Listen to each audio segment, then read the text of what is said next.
Hello friends, welcome to my channel. இன்றைக்கி நம்ம வீடியோவில் மோக்கா சாக்லேட் கேக் எப்படி செய்கிறதுன்னு பார்க்க போகிறோம். ரொம்ப சாஃப்டாக ஈஸியாக செஞ்சிடலாம். வாங்க வீடியோக்குள்ளே போகலாம்.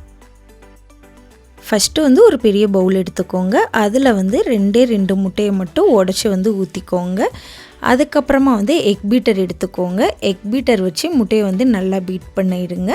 முட்டை நல்லா க்ரீமியாக வரணும். ஸோ அது வரைக்கும் நீங்கள் முட்டையை பீட் பண்ணிக்கோங்க.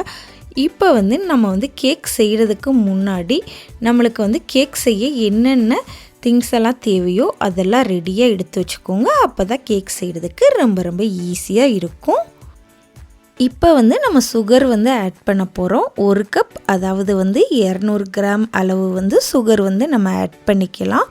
ஸோ இப்போ எக் அப்புறம் சுகர் ரெண்டையுமே சேர்த்து நல்லா க்ரீமியாக வர மாதிரி நல்லா பீட் பண்ணிக்கோங்க.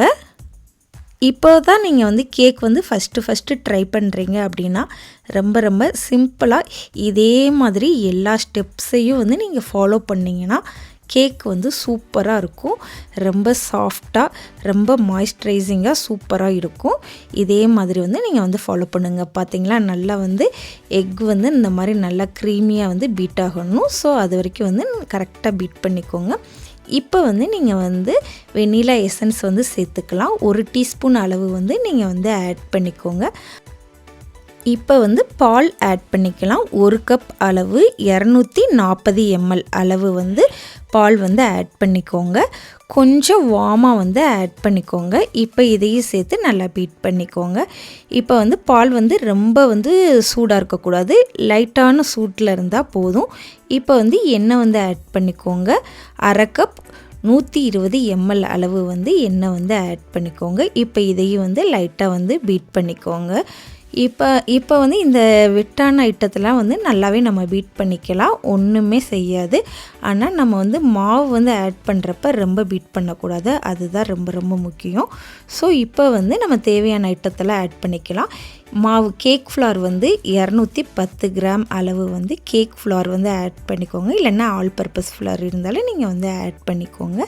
அதுக்கடுத்து பார்த்திங்கன்னா கோகோ பவுட்ரு ஆட் பண்ணிக்கோங்க. 50 கிராம், அதாவது 1/2 கப் அளவு கோகோ பவுடர் ஆட் பண்ணிக்கோங்க. அப்புறம் பேக்கிங் பவுடர் ஆட் பண்ணிக்கோங்க. 1/2 டீஸ்பூன் அளவு. அதுக்கப்புறமா 1/2 டீஸ்பூன் அளவு பேக்கிங் சோடா. அப்புறம் சால்ட்டு 1/4 டீஸ்பூன் அளவு சேர்த்துக்கோங்க. இப்போ இதெல்லாமே நல்லா மிக்ஸ் ஆகணும். ஸோ இந்த மாதிரி கெட்டி இல்லாமல் இருக்கணும். ஸோ அதனால் இந்த மாதிரி சளிச்சு எடுத்துருங்க. இப்போ நல்லா மிக்ஸ் பண்ணிடுங்க. மாவு நல்லாவே மிக்ஸ் ஆகணும். இப்போ நம்ம காஃபி பவுடர் எடுத்துக்கோங்க. 1 டீஸ்பூன் அளவு காஃபி பவுடர் எடுத்துக்கோங்க. அதுக்கப்புறம் நல்லா ஹாட் வாட்டர் 120 ml அளவு, அதாவது 1/2 கப் அளவு ஹாட் வாட்டர் ஆட் பண்ணிக்கோங்க. இப்போ லைட்டாக நீங்கள் மிக்ஸ் பண்ணிடுங்க. நல்லா கொஞ்சம் லைட்டாக காஃபி நல்லா மிக்ஸ் ஆகணும். ஸோ அதனால தான் இப்போ லைட்டாக ஆற விட்டுருங்க. இப்போ ஏற்கனவே நம்ம முட்டையை பீட் பண்ணி வச்சுருக்கோம். ஸோ இப்போ ரெடியாக இருக்குது. இப்போ தான் நம்ம மாவு ஆட் பண்ண போகிறோம். லைட்டாக மாவை ஆட் பண்ணுறதுக்கு முன்னாடி லைட்டாக இந்த மாதிரி நீங்கள் மிக்ஸ் பண்ணிடுங்க. இப்போ நம்ம ஏற்கனவே ரெடி பண்ணி வச்சுருக்கிற மாவு கொஞ்சமாக ஆட் பண்ணிக்கோங்க. இப்போ மாவு ஆட் பண்ணதுக்கு அப்புறமா நீங்கள் லைட்டாக இந்த மாதிரி மிக்ஸ் பண்ணுங்கள். ரொம்ப மிக்ஸ் பண்ணிடக்கூடாது. ஸோ லைட்டாக கொஞ்சமாக இந்த மாதிரி நீங்கள் மிக்ஸ் பண்ணிடுங்க. மாவு ஒரே டைமில் எல்லா மாவையும் போட்டுறாதீங்க.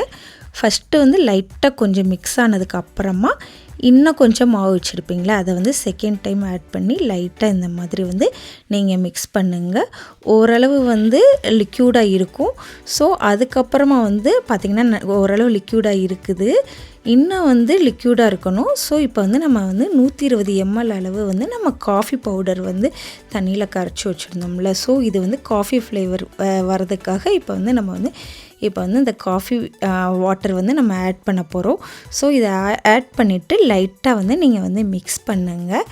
இப்போ உங்களுக்கு எப்படி இருக்குன்னு பார்த்தீங்கன்னா ரொம்பவே வாட்டராக, அதாவது ரொம்ப தண்ணியாக இருக்கும். பட் பரவாயில்ல, அப்படி தான் இருக்கணும். ரொம்ப கேக் மாவு தண்ணியாகிடுச்சுன்னு நினைக்காதீங்க. அது மாதிரி இருந்தால் தான் கரெக்டான அளவாக இருக்கும். ஸோ லைட்டாக மிக்ஸ் பண்ணிடுங்க. நல்லா மிக்ஸ் பண்ணதுக்கப்புறம் நீங்கள் பார்த்தீங்கன்னா இப்போ வந்து கேக் மாவு வந்து நார்மலாகிரும். பார்த்தீங்கன்னா பாருங்கள், சூப்பராக நல்லா கெட்டியாகவே வந்து கேக் மாவு வந்துருச்சு.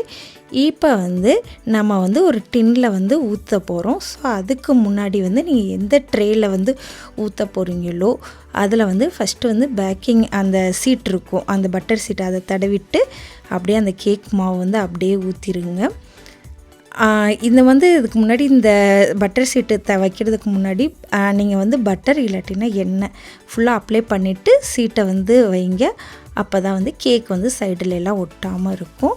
இப்போ வந்து இதை வந்து பண்ணதுக்கப்புறம் இப்போ வந்து நீங்கள் வந்து ஓவன் வச்சுருந்தீங்கன்னா ப்ரீஹீட் பண்ணிடுங்க. ஓவனில் 180 டிகிரியில் வந்து நீங்கள் வந்து ப்ரீஹீட் பண்ணணும். லைட்டாக இந்த மாதிரி டூத் பிக்கை வச்சு இப்படி நீங்கள் வந்து மிக்ஸ் பண்ணிவிடுங்க. அப்போ தான் வந்து பபிள்ஸ் எல்லாம் இல்லாமல் இருக்கும். இப்போ வந்து நம்ம வந்து ஃபாயில் கவர் போட்டுக்கோங்க. இப்போ 25 மினிட்ஸ் வந்து ஃபாயில் போட்டு குக் பண்ணணும் கேக்கை. அப்போ தான் வந்து மேலெலாம் வந்து பிளாக் ஆகாமல் இருக்கும். ஸோ இப்போ வந்து நீங்கள் வந்து செட்டிங்ஸ் பார்த்துக்கோங்க. 35லேருந்து 45 மினிட்ஸ் வரைக்கும் வந்து நீங்கள் வந்து குக் பண்ணிக்கலாம். அவ்வளோதான், சூப்பரான கேக் வந்து ரெடி ஆயிடுச்சு. ரொம்ப ரொம்ப சிம்பிளாக ஈஸியாக வந்து நம்ம செஞ்சிட்டோம். இதை வந்து அப்படியே பீஸ் போட்டிங்கன்னா சூப்பரான கேக் வந்து ரெடி. இனிமேல் நீங்கள் கடையில் வாங்கவே மாட்டீங்க, வீட்டிலே வந்து இந்த மாதிரி செஞ்சிடுவீங்க.